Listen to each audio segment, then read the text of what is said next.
광주에서 철거 건물 붕괴 참사로 희생된 9명 가운데 7명의 장례가 치러졌습니다. 내일 희생자 2명에 대한 발인이 이루어지면 장례 절차는 마무리가 됩니다. 경찰은 공사업체 간 불법 재하도급에 대해서 수사를 확대하고 있는 가운데 광주시가 내일부터 2주 동안을 안전점검 특별주간으로 선포했습니다. 현장에 취재기자 나가 있습니다. 이상곤 기자.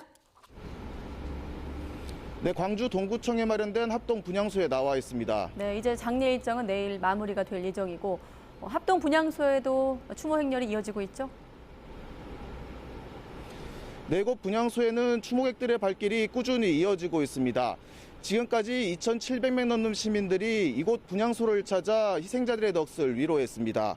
어제는 세월호 유가족도 분향소를 찾아 슬픔을 함께했습니다. 오늘도 희생자 3명에 대한 발인이 이루어지면서 이번 사고로 숨진 9명 가운데 7명의 장례가 치러졌습니다. 희생자들에 대한 장례는 내일 2명을 마지막으로 마무리될 예정입니다.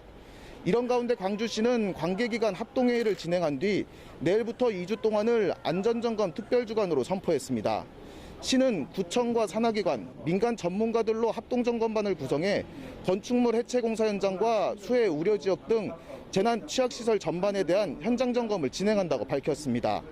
안전조치가 미흡한 공사 현장은 공사를 중단한 뒤 보완책을 마련하도록 할 계획이며 위험 요소가 확인된 버스 정류장 3곳은 이전 설치가 추진됩니다. 네, 그리고 경찰 수사에서는 공사업체 간의 재하도급 정황이 추가로 확인됐다고요? 네, 그렇습니다. 경찰은 공사 계약이 건축물과 지작물, 성명 등 3건으로 나눠 진행된 사실을 파악했습니다.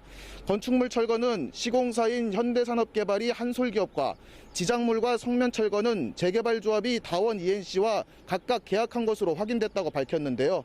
그런데 성면 철거 공사의 일부는 다원 ENC가 백솔기업과 다시 계약한 사실이 경찰 조사에서 확인됐습니다. 건축물 철거에 이어 추가로 재하도급 정황이 드러난 겁니다. 다원 ENC는 과거 철거왕으로 불린 A씨가 설립한 다원그룹의 계열사 가운데 한 곳으로 알려졌습니다. 20대 후반 철거업계 대부로 선장한 A씨는 회사 돈 1,000억 원가량을 빼돌린 혐의로 재판에 넘겨져 지난 2015년 징역 5년을 확정받았습니다.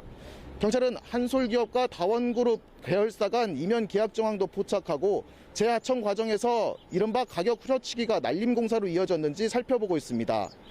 경찰은 철거 작업 당시 많은 물이 뿌려졌다는 진술에도 주목하고 있습니다. 철거 과정에서 지하 1층 공간에 대한 안전 조치가 제대로 이루어지지 않아 건물 붕괴에 영향을 미쳤을 가능성을 조사하고 있습니다. 경찰은 추가 조사를 마치는 대로 업무상 과실치사상 혐의로 입건한 공사 관계자 7명에 대한 구속영장 신청 여부를 결정할 것으로 전해졌습니다.